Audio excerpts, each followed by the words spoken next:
Assalamualaikum warahmatullahi wabarakatuh.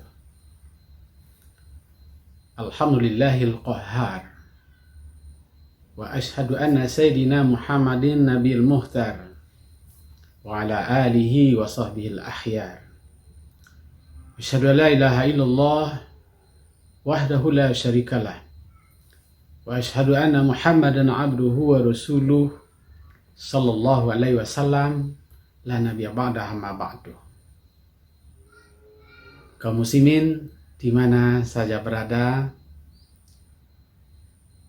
kita bersyukur kepada Allah Subhanahu wa taala atas segala limpahan rahmat dan kurnia-Nya yang tiada henti-hentinya untuk kepentingan hidup dan kehidupan kita di dunia ini. Salawat dan salam buat junjungan kita Nabi Muhammad sallallahu alaihi wasallam. Allahumma salli ala sayyidina wa maulana wa nabiyyana Muhammadin sallallahu alaihi wasallam. Beliau adalah panutan, ikutan kita dalam menghadapi hidup dan kehidupan yang penuh persoalan ini. Izin pada kesempatan ini kita ingin berbagi. Sebelumnya kita telah mengkaji tentang Islam secara umum.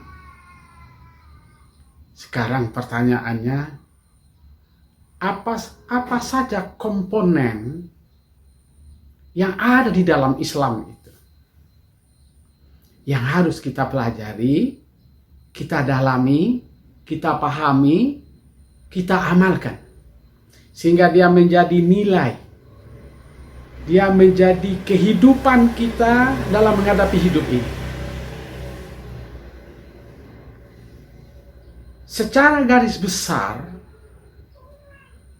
Islam itu terbagi atau terdapat 3 ajaran pokok. Yang pertama adalah at-tauhid. Yang kedua adalah al-fiqh. Dan yang ketiga itu adalah at-tasawuf. Ketiga ajaran ini menjadi satu kesatuan yang tak terpisah dalam kehidupan kita secara lahiriah dan secara batinnya. Tauhid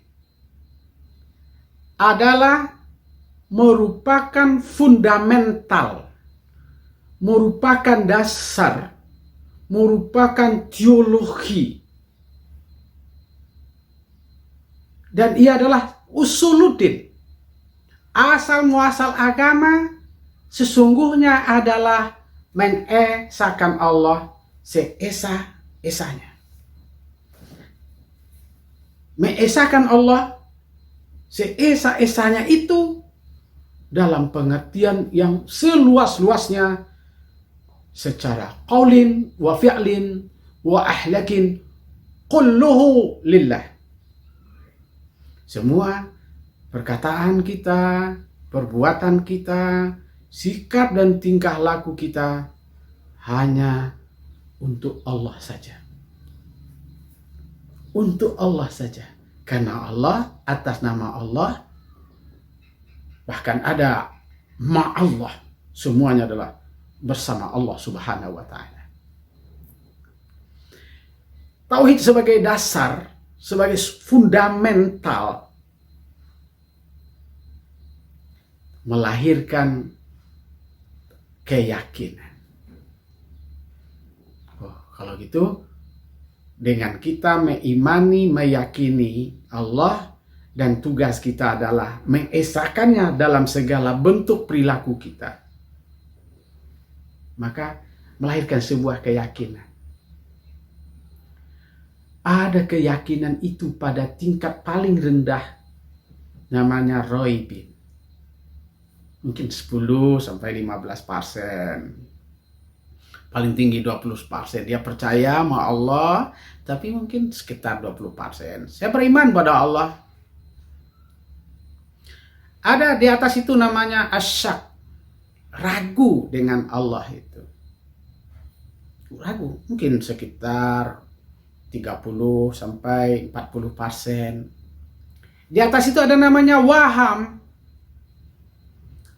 Waham itu artinya ragu juga, tapi mungkin sekitar 40 sampai 50%. Ya ada Allah atau tidak ini? Di atas itu ada namanya zon.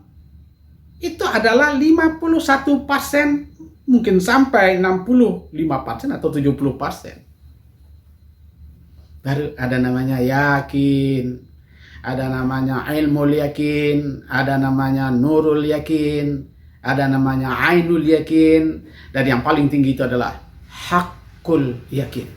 100% bahwa dia yakin dan percaya Allah itu ada dengan segala konsekuensi hidupnya adalah untuk Allah Subhanahu wa taala. Keyakinan itu turun dalam bentuk akidah.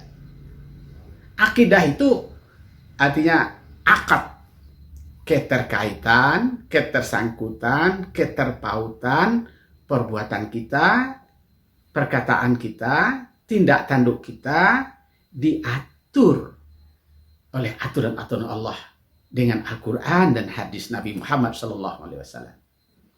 Lahir keterikatan kita. Kita sholat, kita terikat dengan Allah, dan yang kita lakukan itu terpaut dengan aturan Allah.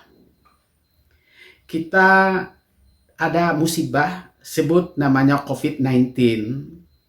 Diatur oleh Allah, ditentukan oleh Allah, dan diatur juga oleh Allah cara bagaimana kita keluar dari wabah COVID-19 itu. Kita berzakat untuk Allah, apakah sembarang kita keluarkan saja? Tidak. Ada aturan, berapa nisabnya kalau emas, berapa nisabnya kalau hasil tanaman, bagaimana nisabnya kalau harta itu dalam bentuk perdagangan, bagaimana nanti zakat, profesi, semua itu lillah. Semua itu adalah untuk Allah. Semua itu adalah karena Allah. Oh, kita puasa, boleh puasa kapan saja. Tapi ada aturan. Ada aturan dari kapan jam berapa kita mulai menahannya, kapan kita boleh berbuka, apa-apa saja yang dilarang, apa saja yang merusak misalnya. Kaum muslimin di mana saja berada. Akidah itu turun dalam bentuk keimanan. Ini bentuk konkret. Beriman kepada Allah, beriman kepada malaikat, beriman kepada kitab, beriman kepada Rasul, beriman kepada hari kiamat, beriman kepada kadar baik dan kadar buruk. Beriman kepada ketentuan-ketentuan Allah yang ditimpakannya kepada kita sebagai orang yang beriman, yakin kita, percaya kita, berakidah kita. Semua itu adalah aturan ketentuan Allah. Kaum muslimin yang mulia. Setelah itu Islam lahir. Tadinya dalam bentuk tauhid, maka dia berkembang dalam bentuk al-fiqh. Apa itu? Pemahaman yang dalam terhadap agama itu, dan dia melahirkan produk hukum. Ada hukum syar'i.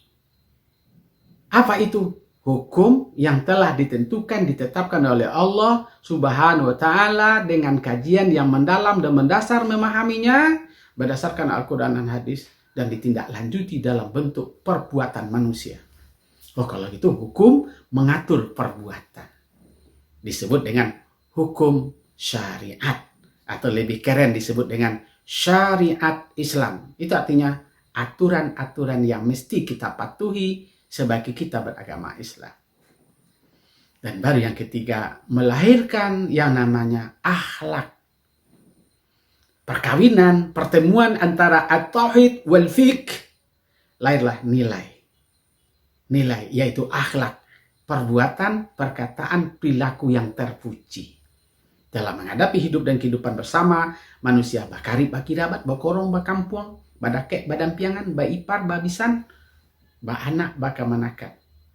Diatur di dalam yang disebut dengan syariat, lahirlah perilaku-perilaku manusia.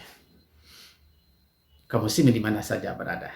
Untuk itu, mari kita dalami Islam ini sebagai sebuah kehidupan kita yang harus kita patuhi, kita ikuti. Kalau mau kita damai, mau kita nyaman. Semoga kajian-kajian ini membawa manfaat kepada kita semua. Fa'tabiru ya ulil albab. Assalamualaikum warahmatullahi wabarakatuh.